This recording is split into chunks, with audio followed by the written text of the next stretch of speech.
En 1986, el joven belga Noah Reinhardt, quien acababa de finalizar sus estudios de ingeniería en la Universidad de Bruselas, se encontraba volando hacia Johannesburgo, en Sudáfrica. El avión en cuestión era un viejo Tupolev, un avión comercial soviético, muy utilizado en varios países africanos en aquella época.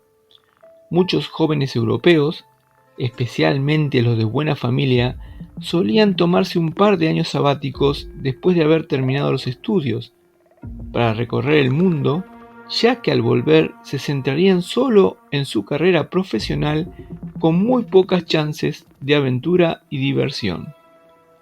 Noah Reinhardt podría haber comenzado su viaje por muchos lugares diferentes, Centroamérica, Alaska o las Islas Galápagos, pero decidió comenzar su periplo por África, sin saber demasiado acerca de aquel continente. El vuelo de Bruselas a Johannesburgo duraba más de 12 horas, y en principio todo había sido normal. Había elegido una línea aérea económica, sin grandes lujos, lo que le permitiría ahorrar dinero para continuar con sus planes. Noah recuerda que el piloto mencionó algo sobre el Congo, la tierra de las selvas interminables y las tribus perdidas. El joven supuso que estarían sobrevolando el espacio aéreo de aquel país. Lo segundo que recuerda es un estampido, una gran explosión, y entonces se desató la locura. El avión se despresurizó, cientos de papeles y objetos volaban por doquier. La gente gritaba, aullaban de terror. Podía ver todo como en cámara lenta. Familias abrazadas, mujeres llorando y alguien de la tripulación tendido en el suelo del pasillo del avión. El aparato estaba descendiendo muy rápidamente. Olía a humo. A continuación otro estruendo. La aeronave comenzó a despedazarse en el aire. En un segundo, la fila de asientos a su derecha ya no estaba. Todo había desaparecido. Gracias a Dios, el joven se desmayó o tal vez perdió transitoriamente la memoria de los traumáticos acontecimientos que se sucedieron en el avión, cayendo y despedazándose en el aire. Cuando abrió los ojos, estaba colgado de un árbol muy frondoso, atado en su asiento. Comenzó a recuperar lentamente sus sentidos: calor, humedad, gritos de animales, olor a vegetación y 1000 aromas más. Instintivamente comenzó a revisarse, a tocar sus brazos, sus piernas, recorrió con la punta de sus dedos su cabeza, buscando cortes, pero solo pudo observar el pantalón roto y un leve corte superficial por debajo de la rodilla izquierda. No sabía en ese momento si aquello había sido un milagro o habría más sobrevivientes deambulando por lo que parecía ser el medio de una enmarañada y calurosa jungla. No le fue difícil quitarse el cinturón. La caída del gigantesco árbol lo despertó, lo puso en alerta. El suelo estaba prácticamente cubierto de maleza. Los rayos de sol apenas podían filtrarse a través de la frondosa vegetación. El calor era insoportable. No sabía la hora y mucho menos el lugar donde había caído, pero supuso que sería algún lugar perdido en el centro de la República Democrática del Congo. Le costaba mucho trabajo caminar, abrirse paso entre aquella vegetación tan hostil, sin saber con seguridad dónde estaba pisando. Comenzó a gritar, a llamar por auxilio, o con la intención de que algún sobreviviente pudiera escucharlo. Pero rápidamente cambió de idea, al percatarse de que el ruido de los animales cesaba cada vez que él gritaba. Tal vez, pensó Noah, dar a conocer su ubicación con tantos animales salvajes merodeando por allí no era la mejor forma de sobrevivir en aquella jungla. Cambió de táctica. Se dedicaría a escuchar y a observar todo a su alrededor, porque cada paso podría ser el último. Vio algunos simios, no demasiado grandes, saltar entre las ramas. Otros de estos animales aullaban y por momentos le congelaba la sangre en las venas.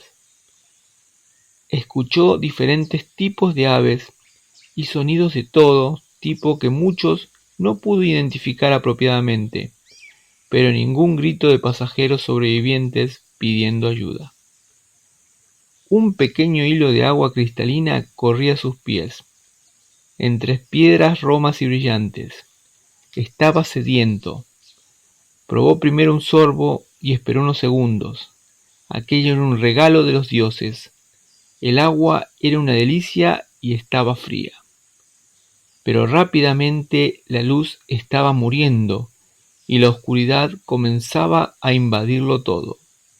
Pensó, acertadamente, que tendría más chances de sobrevivir aquella primera noche si trepaba a un árbol, ya que a nivel del suelo podría ser una presa demasiado fácil mientras dormía. No fue difícil encontrar el lugar ideal. Solo escaló 5 metros por el ancho tronco de aquella ceiba y se acomodó en un hueco natural, cubriéndose con ramas secas que estaban por allí. Despertó la mañana siguiente con un rayo de sol que le daba de lleno en la cara y una babosa o algún tipo de gusano pegado en su mejilla. El joven Noah Reinhardt había sobrevivido su primera noche en la selva, sin demasiados sobresaltos. El milagro continuaba. Decidió seguir el hilo de agua con la esperanza que esto lo llevara a un río mayor y luego a algún tipo de población. La idea era bastante acertada, pero no contó con la cantidad de barreras naturales que había en aquella selva. Maleza que lo rodeaba y prácticamente no le permitía pasar. Formaciones rocosas que debía tratar de rodear y suelos muy pantanosos. Escaló un pequeño montículo de piedras y echó un vistazo. Nada más que frondosa vegetación verde a su alrededor. Por otra parte, encontró numerosos tipos de frutas tropicales que podía comer, desde bananos hasta algo parecido a papayas. Pero antes de probar, por supuesto, trataba de ver si los animales habían comido antes, o las aves. Esto sería una clara señal de que las frutas no eran venenosas. Cuando había pasado tal vez una semana, seguía avanzando con mucho trabajo. Los simios y el canto de las aves rompían todo el silencio posible. Una de las tantas noches buscó otro frondoso árbol para dormir, protegido de los animales, y allí se desmayó prácticamente.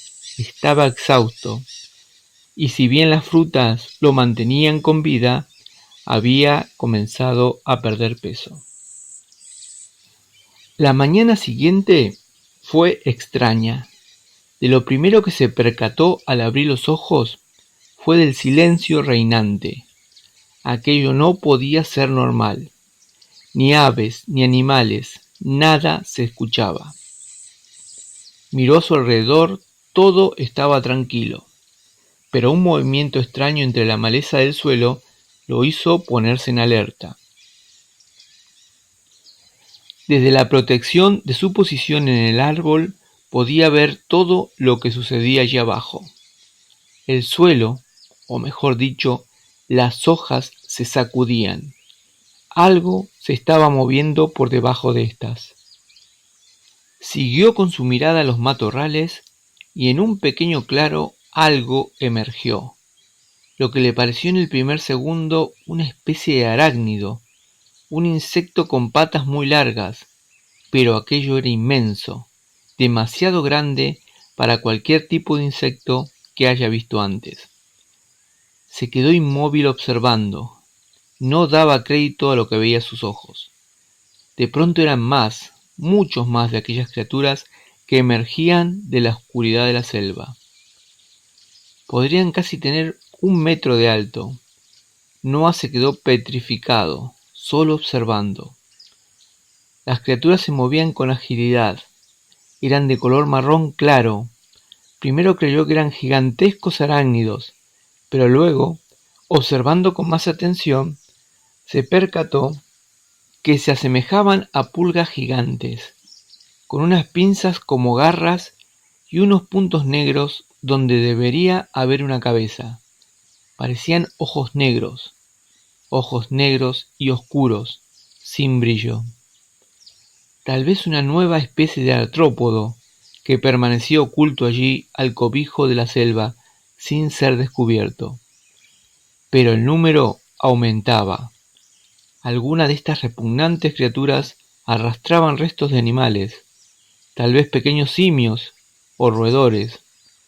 Algunas de estas presas seguían con vida, porque los veía moverse y tratar de liberarse de aquellas garras de pesadilla. Y así se quedó en total silencio, solo observando. No todas eran iguales. Había algunas más grandes, diferente color, aunque todas ellas tenían el tono marrón claro. El tamaño de las pinzas variaba, una endemoniada mezcla entre langostas y cangrejos, pero muy veloces. Demasiado, pensó Noah. En un momento vio a las infames criaturas moverse frenéticamente alrededor del árbol. Algo le decía que lo habían descubierto. Tal vez un sonido o tal vez su olor, pero aquella marabunta infernal sabía que Noah estaba allí arriba. Por la noche las criaturas desaparecieron. El joven bajó lentamente de su refugio. Tenía que alimentarse, estaba hambriento y además tenía que encontrar un nuevo refugio. Pensaba que no sobreviviría otro día más con aquellas bestias a su alrededor. Fue la caminata más frenética y aterradora que emprendió. Tropezaba con la maleza, divisaba gigantescas serpientes deslizándose por el follaje de la selva, y escuchaba extraños sonidos a su alrededor, pero debía seguir avanzando, alejarse de aquel lugar antes que amaneciera y la marabunta volviera. Con los primeros rayos del sol trepó una pequeña colina rocosa. Estaba exhausto. Había caminado toda la noche y arrancado bananos y otros frutos comestibles por el camino. Encontró una cueva no demasiado profunda, pero le pareció un lugar excelente para descansar. Vio unas cañas de bambú por allí y las utilizó para construir una improvisada reja para mantener fuera de su refugio cualquier criatura no deseada. Luego de eso, prácticamente se desmayó por el agotamiento. Cuando despertó a la mañana siguiente en medio de una pesadilla, en la cual podía oír el ruido de las criaturas persiguiéndolo entre el espeso follaje de la selva y el olor, sí, un repulsivo y nauseabundo hedor que estos insectos gigantes desprendían. Noah Reinhardt cuenta que quedó petrificado. Una de estas bestias estaba mordiendo las cañas de bambú que protegían la pequeña entrada de la cueva. Lo tenía a un par de metros. Aquello era espantoso. También le llegó el hedor que eso desprendía. Casi sin pensarlo, tomó una de las cañas de bambú que había allí y lanzó un certero golpe al insecto, en la parte baja del vientre. El sonido fue como el caparazón de caracoles rompiéndose y la bestia retrocedió. Noah aprovechó a escapar, a correr lo más rápido que podía, tropezando entre la maleza y al igual que en sus pesadillas, la marabunta infernal lo perseguía. Los podía escuchar y los podía olfatear. Estaba sin aliento, el corazón se le salía del pecho. El terror era total. El joven corría, pero ya no podía más. Sintió un pinchazo en la parte posterior de la pierna. y cuando pensó que todo estaba acabado, que se desmayaría en cualquier momento, cayó por una colina fangosa directa a un pequeño río, pero bastante caudaloso. Le faltaba el aire y le dolía la pierna. Parecía el dolor de una quemadura, pero un segundo antes de perder el conocimiento, alcanzó a abrazar un tronco que también iba a la deriva.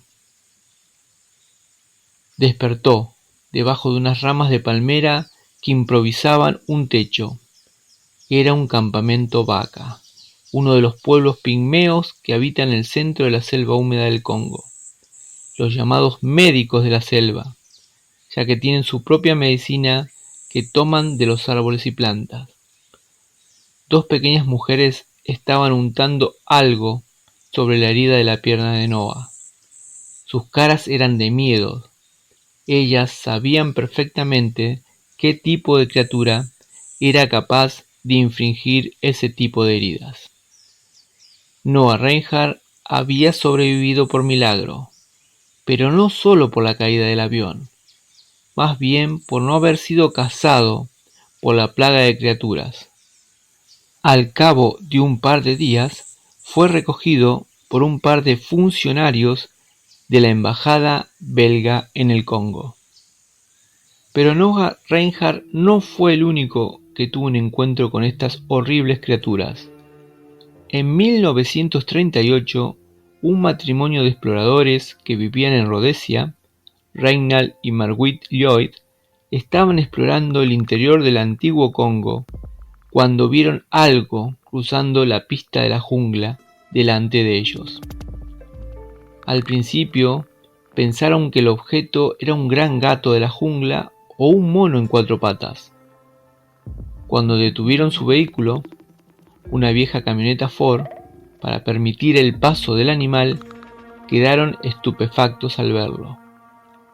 Era una araña marrón muy grande, similar en apariencia a una tarántula, con una longitud de patas de al menos 1,20 m o 1,50 m.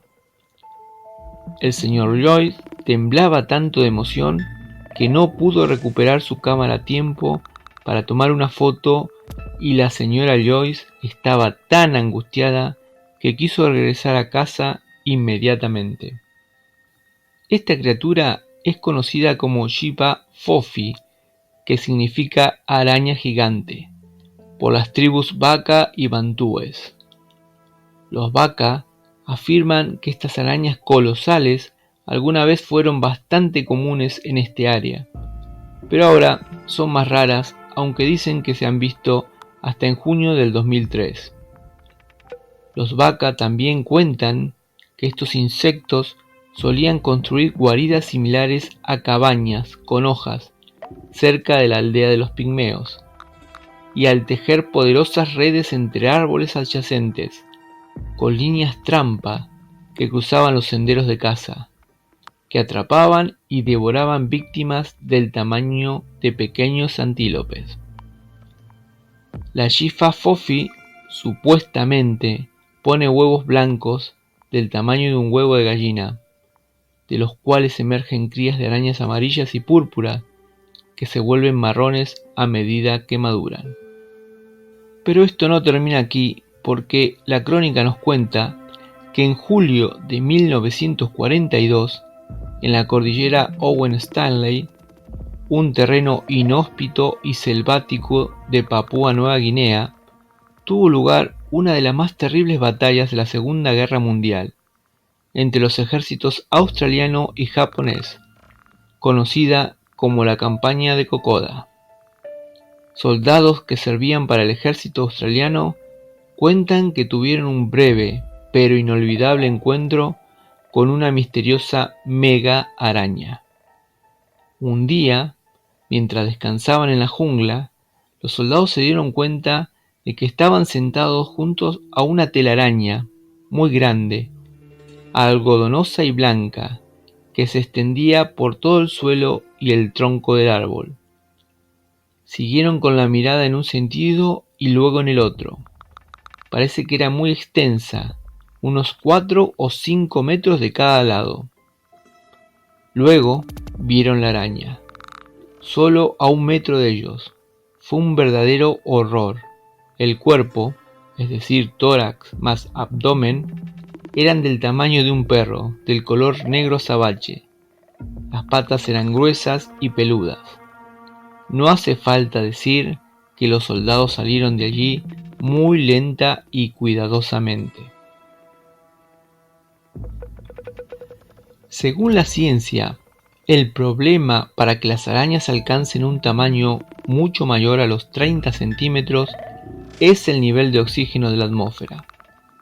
Esto causa problemas con el crecimiento de los invertebrados terrestres, razón por la cual en el pasado remoto de la Tierra, durante los periodos Devónico y Carbonífero, hace más de 300 millones de años, con un nivel de oxígeno mayor en la atmósfera, teníamos libélulas, ciempiés y arácnidos gigantes. Sin embargo, la evolución es un proceso complicado y a menudo genera alguna nueva forma de superar estos problemas. Curiosamente, algunos científicos sostienen que existe un precedente notable para el desarrollo de un nuevo órgano respiratorio entre los grandes artrópodos terrestres. La especie más grande que vive hoy en día es el cangrejo de los cocoteros, que tiene una longitud corporal de hasta 50 centímetros y un peso mayor a 4 kilogramos, y además tiene una envergadura de patas de más de 90 centímetros. Originario de varias islas del Océano Índico y Pacífico, a pesar de ser un cangrejo, es exclusivamente terrestre. No puede nadar y se ahogaría si se sumergiera en el agua durante más de 1 hora. Este animal ha desarrollado un órgano respiratorio único, conocido como pulmón brancoistegal, que le permite existir completamente en la Tierra, y que desde el punto de vista evolutivo puede verse como un punto intermedio entre las branquias y los pulmones verdaderos.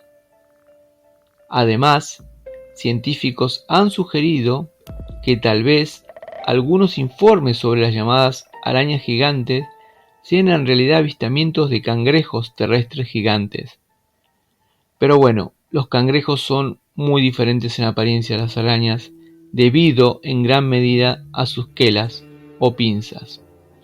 O tal vez la evolución, que no deja de sorprendernos, haya creado algo en mitad de una araña y un cangrejo gigante, con branquias o pulmones adaptables a su tamaño, y que viven escondidos en algún lugar recóndito de la jungla húmeda e inexplorada en el mundo. Espero que hayan disfrutado la historia de hoy y no tengan pesadillas por la noche. Hasta aquí la historia y hasta nuestra próxima aventura.